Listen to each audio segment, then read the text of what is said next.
Hello guys, welcome back to the channel. कैसे हैं आप सब दोस्तों। हमारे देश में 4 मीटर की ना बहुत सारी गाड़ियां हैं। इनफैक्ट 4 मीटर की हर कुछ टाइम में कोई नई गाड़ी आ ही जाती है। अब इस 4 मीटर में ना कॉम्पैक्ट एसयूवी का एक अलग सेगमेंट है और हैचबैक्स का अलग सेगमेंट है।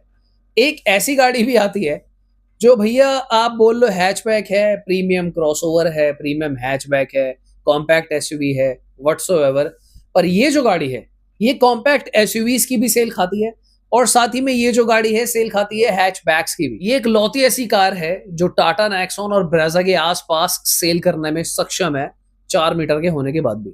हाल ही में इस गाड़ी ने एक नया रिकॉर्ड बनाया है। ये मारुति नेक्सा की पहली एसयूवी है जिसने 5 लाख सेल्स को अचीव कर लिया है। बहुत ही ज्यादा स्पीड में करा है वो भी। दोस्तों इस गाड़ी का नाम है मारुति फ्रॉन्क्स। इस कार में आपको CNG, turbo, 1.2 litre natural aspirated तीनों इंजन ऑप्शंस देखने को मिलते हैं। आज की वीडियो में बात करेंगे क्या ये गाड़ी 2026 में लेना वर्थ इट है या फिर नहीं है। फ्लेक्स फ्यूल फ्रॉन्क्स का वेट करें या फिर E20 वाली फ्रॉन्क्स को ले लें अगर आपको जल्दी है। और साथ ही में ऐसा क्या हो गया कि ये जो गाड़ी है मलेशिया में भाई साहब 30-35 लाख रुपए की एक्सपोर्ट हो रही है इंडिया से। तो चलो फटाफट से वीडियो को स्टार्ट करते हैं, लेट्स गो। सबसे पहले मैं मारुति फ्रॉन्क्स के सेल्स फिगर आप लोगों के साथ शेयर कर देता हूं। आपको नजर आ रहा होगा कि किस साल में कितनी सेल हुई है। एक गाड़ी का जो सेल नंबर होता है ना वो अपने आप बता देता है कि वो गाड़ी अच्छी है या फिर नहीं है। इस गाड़ी की सबसे अच्छी बात यही है कि यहाँ पे आपको ना इंजन ऑप्शन 2 देखने को मिलते हैं, अनलाइक ब्रेजा की वहां पे एक ही मिलता है। तो यहाँ पे टर्बो ऑप्शन अवेलेबल भी है और साथ ही में आपको ये 1.2 लीटर नेचुरल एस्पिरेटेड देखने को भी मिलता है। हालांकि आपको ये बात जान के हैरानी होगी जो मैं थोड़ी देर पहले बोल रहा था कि बाहर मलेशिया में ये गाड़ी 30-35 लाख रुपए की सेल हो रही है। इनफैक्ट वहां पे तो एक फ्रॉन्क्स का स्पोर्ट एडिशन आ चुका है। डिफरेंस मेनली क्या है, बेसिकली जो बाहर गाड़ी इंडिया से जाती है उसमें 1.5 लीटर वाला जो इंजन ब्रेजा में आता है वो लग कर जाता है। यानी कि फ्रॉन्क्स जो है जो बाहर जा रही है 1500 सीसी की है। साथ ही में वो स्मार्ट हाइब्रिड आपको देखने को मिलती है। इनफैक्ट उसके अंदर लेवल 2 ADAS भी जाता है और मुझे तो कहीं ना कहीं ऐसा भी लगता है कि उसकी जो ओवरऑल शीट मेटल है या फिर बिल्ड क्वालिटी है वो भी ज्यादा हैवी है एज कम्पेयर टू इंडिया। तो वहां पे जो स्पोर्ट एडिशन है उसके अंदर थोड़ा सा मॉडिफाइड फ्रॉन्क्स जा रही है बाहर, तो इसलिए उन लोगों को थोड़ा सा महंगा पड़ता है क्योंकि वहां के हिसाब से तो भाई जो फ्रॉन्क्स है वो एक इंपोर्टेड कार है। अब इंडिया में तो ऐसी बिकी जा रही है, हर तीसरी गली में खड़ी है, तो थोड़ी सी कम इज्जत है, पर बाहर कॉस्टली हो गई। दोस्तों फ्रॉन्क्स ऐसी गाड़ी है, चाहे आप इसका टर्बो ले लो, चाहे आप इसका 1.2 लीटर नेचुरल एस्पिरेटेड इंजन ले लो या फिर सीएनजी ले लो। माइलेज की कंप्लेंट ना लोगों को ज्यादा आती नहीं है, बट इट्स ऑब्वियस कि सीएनजी में सबसे ज्यादा माइलेज है, पेट्रोल में उससे थोड़ी सी कम है और टर्बो में उससे थोड़ी सी और कम।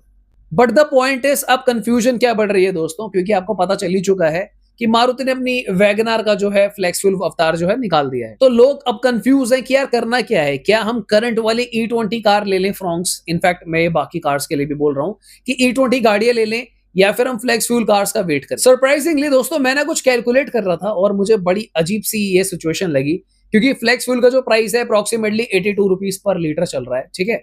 और अगर आप सीएनजी का प्राइस देखते हो वो भी ऑलमोस्ट इतना ही चल रहा है। अब आपको नहीं पता तो मैं आपको बता दूं कि गवर्नमेंट सीएनजी के अंदर सीबीजी मिलाने की बात कर रहे हैं। यानी कि सीएनजी होता है कंप्रेस्ड नेचुरल गैस और जो सीबीजी होता है वो होता है कंप्रेस्ड बायोगैस।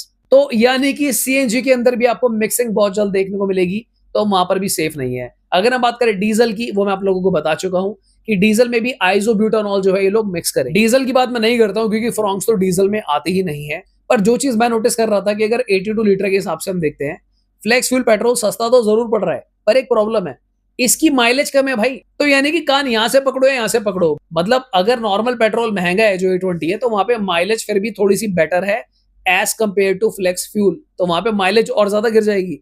तो यानी कि बात तो वही बढ़ गई। तो यानी कि सही मायने में अगर आप देखते हो कि फ्लेक्स फ्यूल तो आपने ले लिया, पर उसके बावजूद भी जो आप माइलेज देखोगे, क्योंकि उतने पैसों में 82 रुपीज में तो आपको सीएनजी भी मिलती है पर वो ज्यादा माइलेज देती है, यहाँ पर माइलेज नहीं है और महंगा भी है।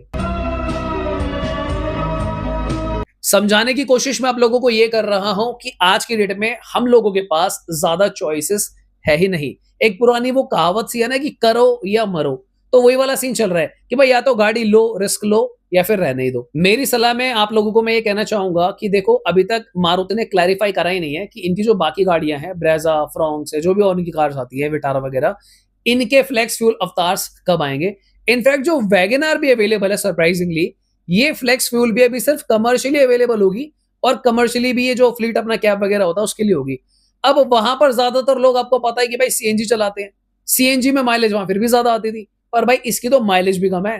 तो मुझे तो ये भी समझ नहीं आ रहा कि कौन सा कैब वाला मेरा भाई इस वैगन आर को लेगा और क्यों ही लेगा। अरे भाई कैब वाले तो इसलिए सीएनजी लेते थे ना क्योंकि उनको माइलेज ज्यादा चाहिए होती थी, वो पैसे बचाते थे।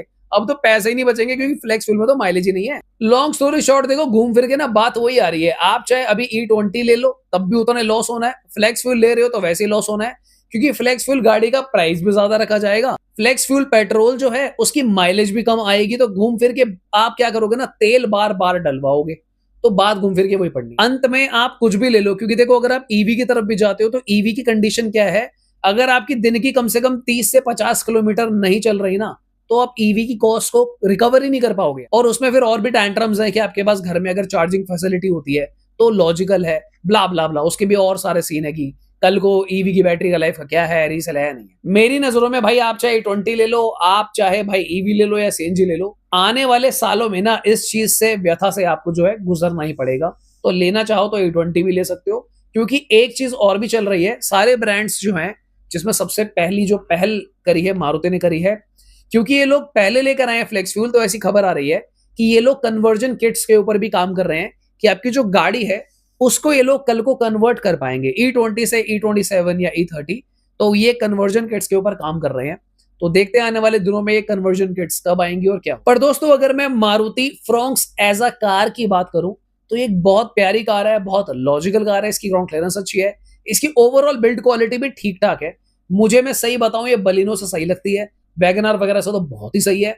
तो चलाने लायक गाड़ी है, चलाने में हैवी लगती है, इंजन ऑप्शंस अवेलेबल हैं। हाँ इसमें एक दिक्कत ये है, जो सरदर्द बना हुआ है, पता नहीं कब मारुति सुधरेगा, कि सीएनजी में भाई इसकी बूट स्पेस नहीं आता। पर उसका एडवांटेज ये है कि आपको 4 सिलेंडर सीएनजी मिल जाती है, बस ये फायदा है और कोई फायदा नहीं है सीएनजी। तो अगर आपको जो गाड़ी चलानी है मजा लेने के लिए, स्वाद लेने के लिए, वैल्यू फॉर मनी फैक्टर के हिसाब से, तो definitely Fronx is a good car.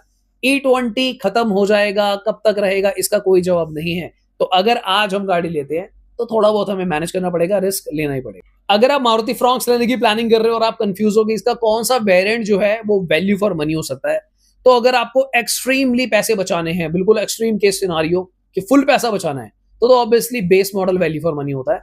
आप उसको अपने अकॉर्डिंगली कस्टमाइज करा सकते हो। तो आप इंफोटेनमेंट लगवाओ, एलॉय लगवाओ, गुड टू गो, अगर आपको ज्यादा फीचर नहीं चाहिए। अदरवाइज अगर आपको एक लॉजिकल वेरिएंट चाहिए तो इसका डेल्टा प्लस आता है, वो काफी अच्छा वेरिएंट है, so that is also good to go, आप उसको ले सकते हो, काफी अच्छे फीचर्स वहां पे आपको देखने को मिल जाते हैं। रही बात मारुति फ्रॉन्क्स स्पोर्ट एडिशन की, इसका मैंने जिक्र अपनी वीडियो में इसलिए करा क्योंकि मेरे एक भाई ने क्वेश्चन किया था कि क्या ये फ्रॉन्क्स स्पोर्ट एडिशन इंडिया में भी आएगा। तो देखो फिलहाल बाहर आया है, आने को आ सकता है, पर मारुति ने ऑफिशियली अनाउंस नहीं किया है कि स्पोर्ट एडिशन इंडिया में आएगा। तो आप उस इंतजार में ना बैठे कि भाई जब आएगा तभी फ्रॉन्क्स लूंगा, ऐसा कोई क्लैरिटी नहीं है कि स्पोर्ट्स एडिशन इंडिया में आना ही आना तय है। ऑलराइट, तो फिर आज की वीडियो को लेते हैं दोस्तों, मिलते दोबारा किसी और दिन। अगर आप कार्स पर डिस्काउंट्स जानना चाहते हो कितना है, तो कल मैंने उसके लिए एक वीडियो बनाई थी, आप उसको चेकआउट कर सकते हो। तो फिर आज के लिए इतना ही, thank you so much for watching, bye bye, take care.